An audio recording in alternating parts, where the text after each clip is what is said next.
бозиҳои даври 12-уми чемпионати Тоҷикистон миёни дастаҳои Лигаи Олӣ сурат гирифтанд.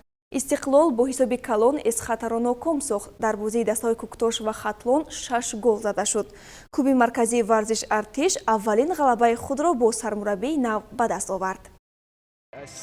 дар доираи рақобатҳои даври навбатии чемпионати Тоҷикистон миёни дастаҳои Лигаи Олӣ тимҳои футболи Куктоши ноҳияи Рудакӣ ва Хатлони шаҳри Бохтар рақобати ҷолибу диданӣ ва серголро нишон доданд. Дар дақиқаи 19-уми рақобат аз ҳайати дастаи Куктош муҳофизатгар Алишер Холмуродов иштибоҳатан тӯбро ба дарвозаи дастаи худ ворид карду ҳамин тавр меҳмонон ба пеш баромаданд. Қисмати аввали вохӯрӣ бо як худголи муҳофизатгари дастаи Куктош хатм шуд. Дар пайти дуюми рақобат сайтараш дар дақиқаи 53-ум футболбозони дастаи Куктош бори дуюм тӯбро аз дохили тури дарвозаашон берун оварданд. Нуриддин Ҳамроқулов муаллифи голи дуюми дастаи Хатлон гардид. Дар дақиқаи 57-уми рақобат футболбозони дастаи Куктош тавассути иҷрои пеналти як гол ба самар расониданд. Аз зарбаи 11 метра Муҳаммадшарифи Саидхуҷа зарба иҷро кард ва иштибоҳ накард.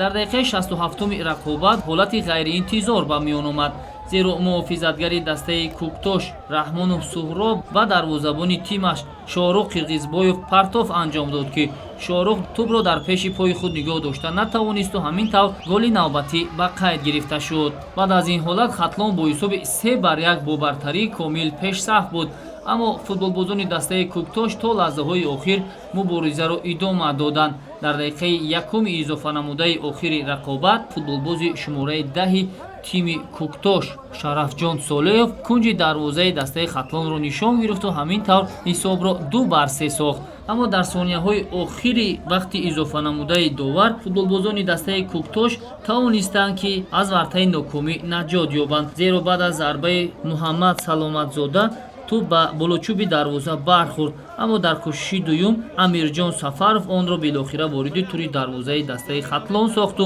ҳамин тавр Куктош дар сонияҳои охири рақобат тавонист ҳисобро 3-3 созад.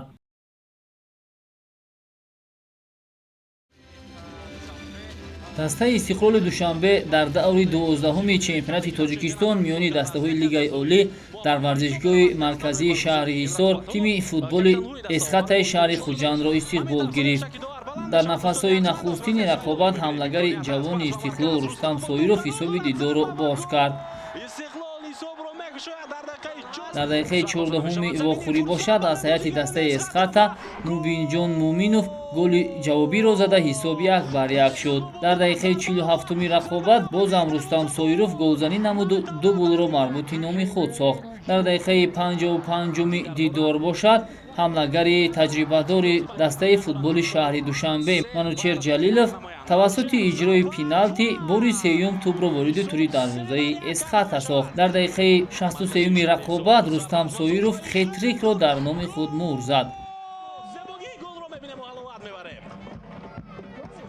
баъд аз 2 дақиқаи ба қайд гирифтани хетрик навбат ба Алишер Ҷалилов расид ки он низ муаллифи як гол шуд ва ҳамин тавр вохӯрӣ мазкур бо ҳисоби 5-1 ба суди дастаи Истиқлол ба анҷом расид. ёдовар мешавем ки беҳтарин бозигари дидори дастаҳои Истиқлол ва Эсхата ҳамлагар Рустам Соиров эълон карда шуд. дар даври 12-уми чемпионати Тоҷикистон байни дастаҳои Лигаи Олӣ дастаи Равшани Клуб дар майдони худ дастаи клуби марказии варзиши Артиш шаҳри Душанберо қабул намуд. бозии мазкур аз дақиқаҳои аввал бо бартарии дастаи соҳибони майдон оғоз шуда то охири қисмати аввали бозӣ чанд ҳолати хуби голзаниро созмон доданд. ниҳоят дар дақиқаи 44-уми бозӣ баъди партофти зарбаи кунҷи ҳамлавари дастаи Равшан Наврӯз Рустамов ба кушодани ҳисоб даст ёфта дастаи худро ба пеш баровард. қисмати аввали бозӣ бо ҳисоби 1-0 ба анҷом расид. дар қисмати дуюми бозӣ бошад меҳмонон бештар бартариро дар дидори имрӯза ба даст гирифта бо як зарбаи ҳадафрас ҳамлавари дастаи меҳмонон Элчибек Рашидбеков таносубро дар бозӣ барқарор намуд. ёдрас мешавем ки дар дақиқаи 61-уми бозӣ баъди вайрон намудани қоидаи бозӣ нимҳимоятгари такягоҳии дастаи Равшан Абдураҳмон Нозимов аз майдон хориҷ карда шуд. дар идомаи бозӣ бошад ҳар ду даста пайваста дар хатти ҳамла қарор дошта ҳолатҳои хуби голзаниро созмон медоданд. дар ниҳоят ба ҳамлавари дигари дастаи меҳмонон Шодибек Ғафуров муяссар гардид, ки голи ғалабаовари дастанро дар дақиқаҳои изофии бозӣ ба нишон расонида, ҳамин тариқ ғолибияти дастаашро таъмин намояд. Ёдрас мешавем, ки бозии мазкур бо ҳисоби 2-1 бар нафъи дастаи меҳмонон тими клуби марказии варзиши Артиш ба итмом расид. бозии мо дар қисми аввал бозӣ хеле хуб буд, бозӣ пурра дар дасти бозингарони мо буд. Қисми аввалро мо 1-0 ғалаба кардем. Дар қисми дуюм муҳофизатгарони мо ба хатогӣ пурра роҳ доданд, онҳо 2 голи худро бар дарвозаи мо заданд. бозӣ бо ҳисоби 2-1 мо мағлуб гаштем. ما هم تیمایی که بازی میکنن رو برون فوتبال بهتر و راحت‌تر میتونیم تاکتیکا و کارامون انجام بدیم. یه تبریک خیلی زیادی هم به تیم خودمون امروز، چون هفته به هفته داریم بهتر میشیم. این تیم رو ما میسازیم میاد بالاتر و به جایگاه واقعی خودش زسکا برسه.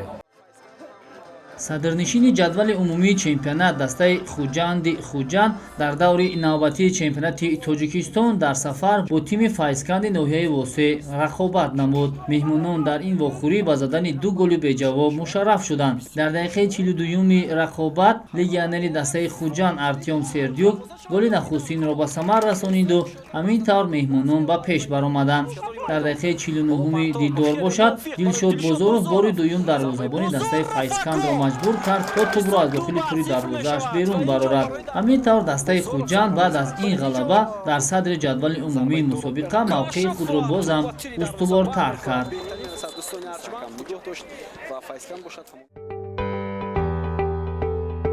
ҳамакнун баъд аз анҷоми даври навбатии чемпионати тоҷикистон, хуҷанд бо касби 22 имтиёз дар садри ҷадвали умумии мусобиқа қарор дорад. тимҳои футболи Истиқлол, Хатлон ва мисли Эсхата 17 имтиёзӣ доранд. клуби марказии варзиши Артиш 3 имтиёзи дигарро ба даст овард ва бо дастаи Душанбе, ки ҳарду дар зинаи поёнии ҷадвал қарор доранд, имтиёзҳои худро баробар кард.